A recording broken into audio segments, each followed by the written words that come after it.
بسم اللہ الرحمن الرحیم۔ السلام علیکم میرے مسلمان بھائیوں، بہنوں، بیٹیوں، بیٹوں، بزرگوں، دوستوں۔ سید عالمین صلی اللہ علیہ وسلم کے دل پر اگر کوئی بوجھ یا آپ صلی اللہ علیہ وسلم کو کسی بات سے پریشانی ہو جائے تو اللہ تعالیٰ کی جو رحمت ہے اس کو گوارا نہیں، اس کے محبوب صلی اللہ علیہ وسلم کسی وقت آپ دل گرفتہ ہوں۔ آپ کو معلوم ہے کہ سید عالمین صلی اللہ علیہ وسلم کے ساتھ دو شخصی تھے جنہوں نے جو کوہ صفا تھے وفا کے، سیدنا ابو طالب آپ کا جب وصال پاک ہو گیا، آپ صلی اللہ علیہ وسلم کے محبوب چچا جان جنہوں نے حضور صلی اللہ علیہ وسلم کا ہر حال میں ساتھ دیا، اور سیدہ خدیجۃ الکبریٰ آپ کی زوجہ محترمہ جو تھی ملکۃ العرب اور جو تھی مسلمہ اول،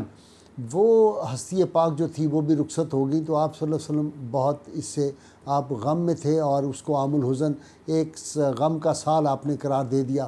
یہ وہی پھر دور ہے جس میں آپ صلی اللہ علیہ وسلم جب طائف میں گئے تو آپ کو جس طرح وہاں کے اوباشوں نے آپ کو پتھر مارے، آپ کو زخمی کیا، وہ ایک تفصیل واقعہ آپ سب نے سنا ہوا ہے۔ اور آپ صلی اللہ علیہ وسلم کو جب ایک دفعہ سیدہ عائشہ صدیقہ طیبہ طاہرہ نے پوچھا، یا رسول اللہ آپ کی زندگی میں کون سا مشکل وقت تھا، تو آپ نے فرمایا وہ طائف کا دن مجھے سب سے سخت لگا۔ حالانکہ آپ کے دندان پاک جو تھے وہ بھی زخمی ہوئے، احد میں آپ کو پتہ ہے آپ کا چہرہ انور پہ بھی چوٹیں آئیں، لیکن وہ جو دن تھا طائف کا، اس طرف یہ حال تھی۔ اور پھر یہ وہی دن تھے جن دن عقبہ بن ابی معیط ظالم نے نبی صلی اللہ علیہ وسلم پہ اونٹ، وہ جو تھی اونٹ کی اوجڑی رکھ دی تھی، اور ابو جہل نے آپ صلی اللہ علیہ وسلم کو زخمی بھی کیا تھا۔ ان دنوں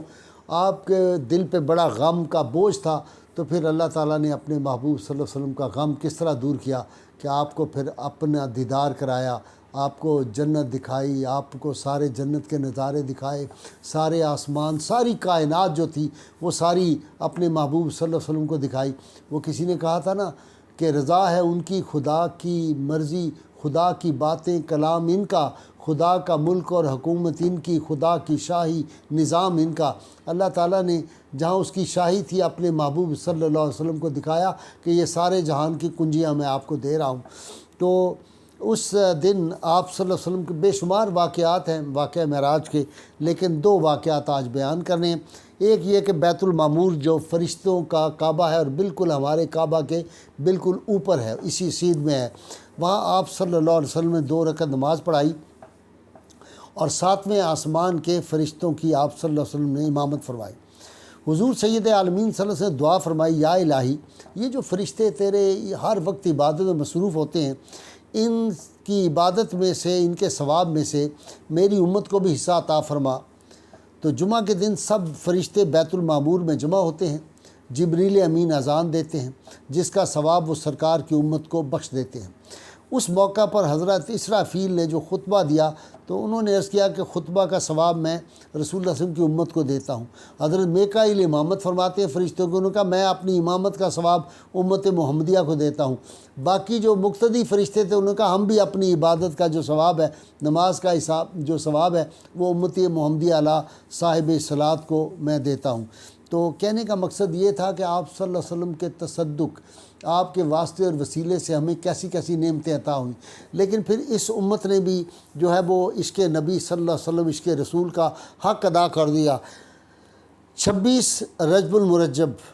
دن کے وقت سلطان صلاح الدین اپنی فوج کے ساتھ جاتا ہے اور جا کے دن کے وقت محاصرہ کر لیتا ہے فصیل شہر ہے بیت المقدس کی۔ وہاں جب پہنچتے ہیں صلاح الدین ایوبی رحمۃ اللہ علیہ،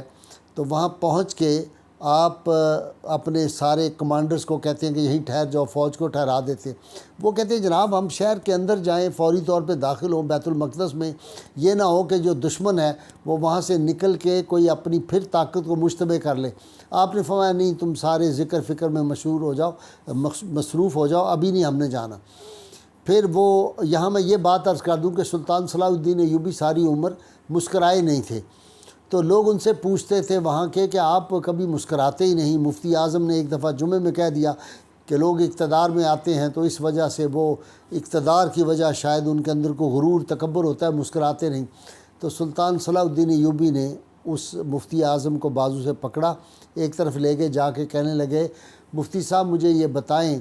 کہ جہاں میرے اور آپ کے آقا صلی اللہ علیہ وسلم نے 1,24,000 انبیاء کی امامت کی ہو اور وہ جو قبلہ اول ہے وہ غیروں کے قبضے میں ہو، تو اس وقت تک میں کیسے مسکرا سکتا ہوں؟ میں اس دن مسکراؤں گا جس دن میں بیت المقدس کو فتح کر لوں گا۔ اور اسی طرح ساری عمر پکے مکان میں، یہ ٹینٹ میں رہے تھے، وہ کہتے تھے کہ میں خیمے میں رہوں گا اس وقت تک جب تک میں بیت المقدس جو ہے اس کو غیروں سے واپس نہیں لے لیتا۔ لہٰذا 26 کی شام مغرب کی جب اذان ہوئی، نماز سب نے ادا کی، اس کے بعد سلطان صلاح الدین ایوبی رحمۃ اللہ علیہ جو تھے انہوں نے کہا کہ اب چلیں، اور جا کے مسجد میں سیدھے گئے بیت المقدس کے اندر، اور جا کے وہاں انہوں نے